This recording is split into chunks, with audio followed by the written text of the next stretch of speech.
Maître vulgarisateur, il explique et communique l'inexplicable.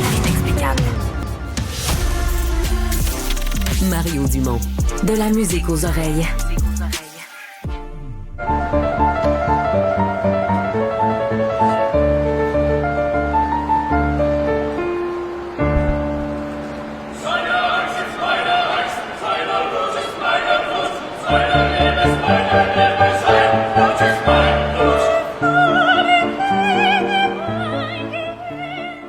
C'est probablement ce qui se fait de plus beau temps. Il se fait des choses niaiseuses et insignifiantes sur les réseaux sociaux. C'est probablement ce qui se fait de plus beau, des moments les plus émouvants, pour ceux qui aiment la musique au moins. C'est Julien Cohen, le pianiste, qu'on dit pianiste influenceur. Lui, souvent, il réalise ce qu'on appelle des flash mobs. C'était super populaire au début des années 2000-2010. Une espèce de quelqu'un qui filme, puis ça s'arrête pas, puis il y a des gens qui s'intègrent. Donc, lui arrive dans un endroit public, se met à jouer du piano, celui qu'on vient d'entendre. Puis là, il y a et c'est tout un pianiste. C'est incroyable ce qu'il fait. Puis il ajoute des chœurs qui sont dans les escaliers roulants. Il y a une chanteuse un peu plus loin. Puis le public voit ça arriver puis se construire devant lui sans comprendre. Ça devient viral sur les réseaux sociaux. Des fois, c'est 300 artistes là, qui sont sur cette vidéo. En plus du talent, il y a les idées aussi. Et Mario, je sais que tu l'aimes beaucoup. Oui, mais moi, je l'ai découvert. Écoute, je pense qu'on est plusieurs. C'est une des affaires les plus visionnées. Le Bohemian Rhapsody qui s'est fait en plein Paris dans un coin de rue. Mais là, tu nous l'as trouvé... Mais là, Bohemian Rhapsody, c'est que Jean-François, au platine, il y a l'extrait pas loin. Tu vas voir, il est bien organisé. Pour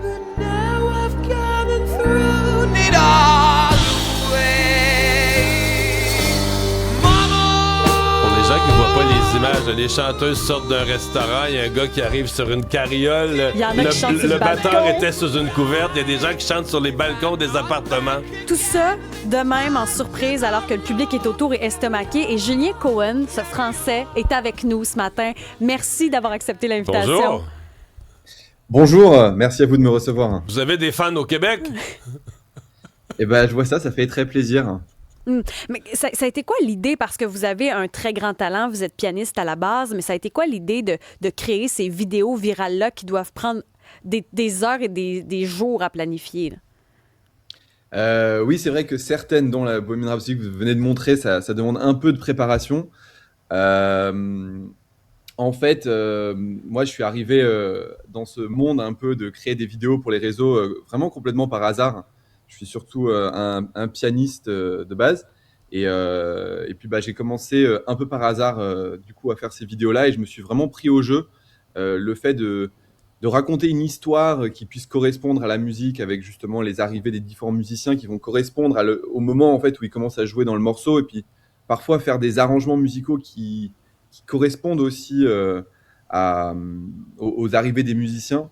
C'est très marrant à faire, donc je me suis pris au jeu. Mais ça coûte cher. Le Bohemian Rhapsody, ça a coûté combien? 81 000 à faire? Tout de suite, l'argent. Écoutez, moi je suis transparent avec ça, ça ne me dérange pas. Et ça a coûté à peu près 50 000 euros, donc vous pouvez convertir. À faire ce Bohemian Rhapsody. C'est vrai qu'à l'époque, en fait, c'était impensable, vraiment complètement impensable pour moi de dépenser autant dans une production. Pour vous dire, avant, je mettais juste mon téléphone sur le piano, je me filmais, et si ça coûtait 2000 euros en tout, c'était déjà beaucoup. Donc là, en fait, c'était arrivé un peu par hasard, sans trop calculer. Et bon, heureusement, au final, ça a bien marché, donc je pense que ça valait la peine d'investir. Mais moi, j'ai des questions précises sur Bohemian Rhapsody qui se passe c'est vraiment comme un coin de rue, là, un carrefour à Paris. Oui. Les musiciens, les chanteurs, les choristes qui sont dans des appartements, ça veut dire que quelqu'un a fait l'exercice d'aller voir les résidents pour leur dire, là, on prépare, leur expliquer un peu le concept, on prépare une vidéo. Fait qu'il faudrait avoir votre appartement pour pouvoir venir, que quelqu'un vienne chanter à la fenêtre.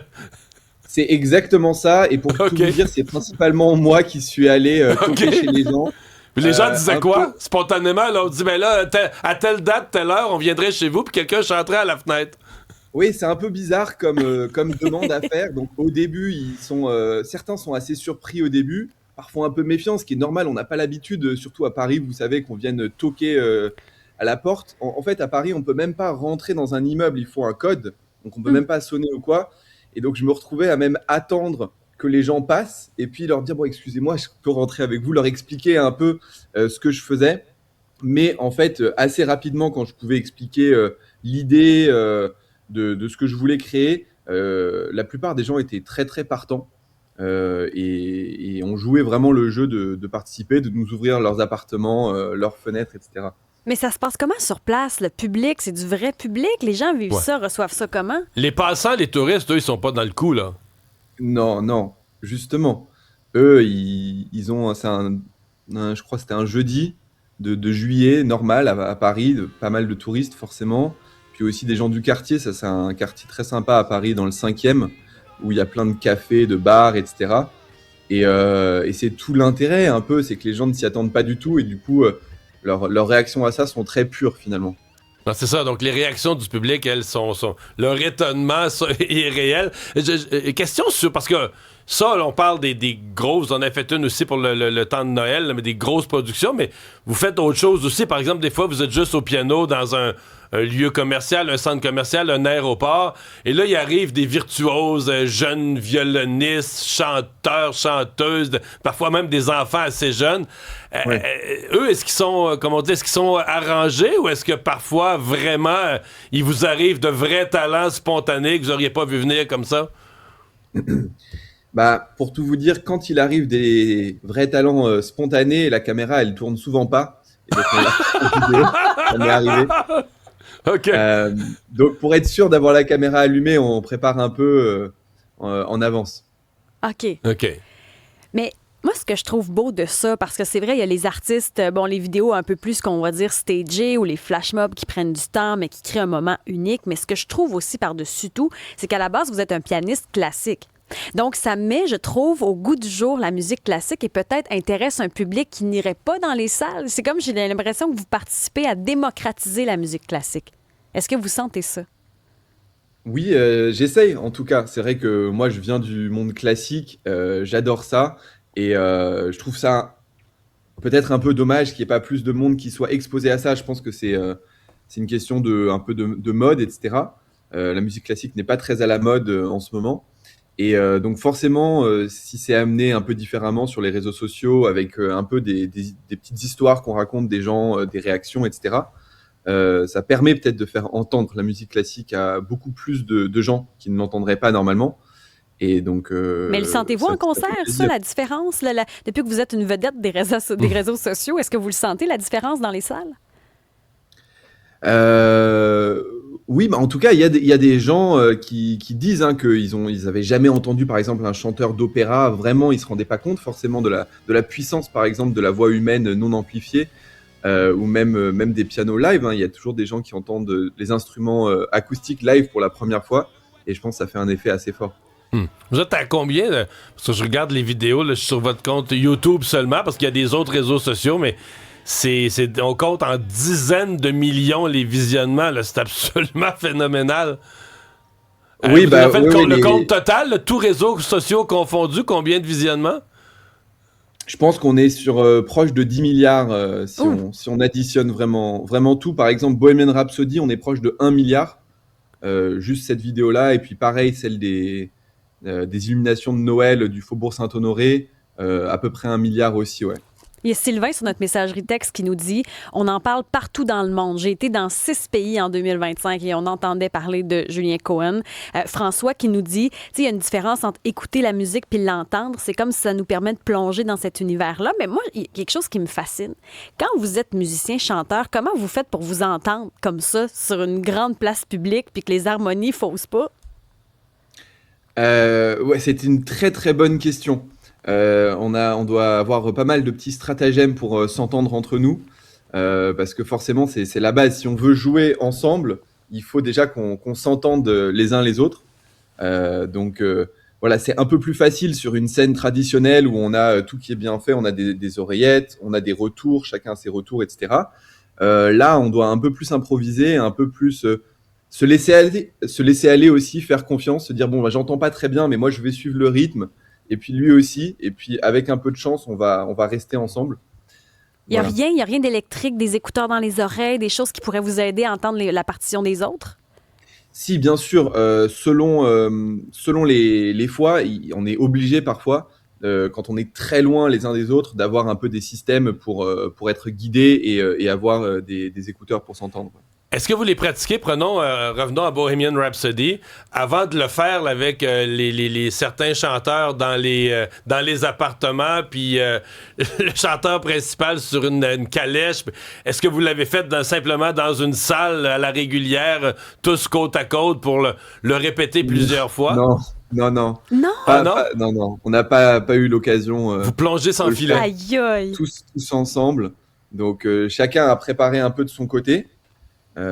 C'était particulièrement difficile, les chanteurs d'opéra aux fenêtres, parce que la synchronisation était très précise. Je voulais une espèce de chorégraphie entre les différentes façades qui se répondent les uns les autres, etc. Donc ils devaient, en plus de chanter au bon moment, ils devaient ouvrir la fenêtre au bon moment pour que ce soit un peu en rythme.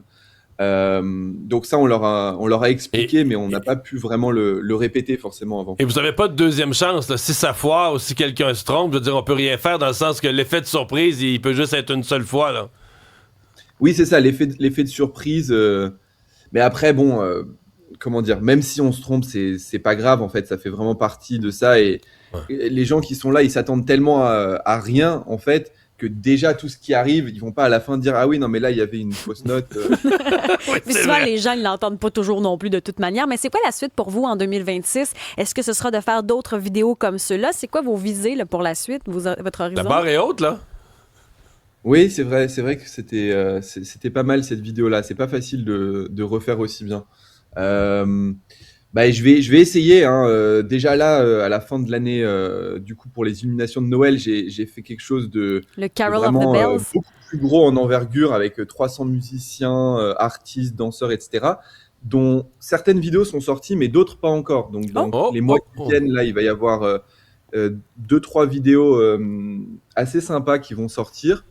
Et puis je regarde aussi toujours comment fonctionne, tant qu'on n'a pas vu vraiment les rushs, etc., on ne sait pas exactement ce que ça va donner, qu'on n'a pas fait le montage. Et pour 2026, moi ça me plaît beaucoup en fait de faire des gros flash mobs, des grosses productions comme ça, même si c'est beaucoup de travail d'organisation. Donc faut que ce soit dans les bonnes conditions, donc je vais peut-être essayer de faire ça. Ce qui me plaît aussi beaucoup en fait, c'est le travail qu'on va mettre dans les arrangements musicaux derrière, de vraiment peut-être prendre par exemple une chanson pop qui soit très connue, mais aller faire un arrangement en fait avec un orchestre, mais qui garde quand même l'essence de la chanson et que les gens n'ont jamais entendu, et d'apporter quelque chose de nouveau, et pour voilà, qu'on soit aussi fiers de ce qu'on fait musicalement. Il y a des demandes spéciales pour le Québec. Quelqu'un dit un duo avec Alexandra Streliski. Ça serait bon. On vous attend au Québec, Julien Cohen. Une chanson des Cowboys fringants avec Alexandra. Écoutez, merci. Vous êtes trop sympa au Québec, il va falloir que je vienne. Hey, Julien Cohen, merci de nous avoir parlé ce matin. Au revoir, Merci, bonne chance.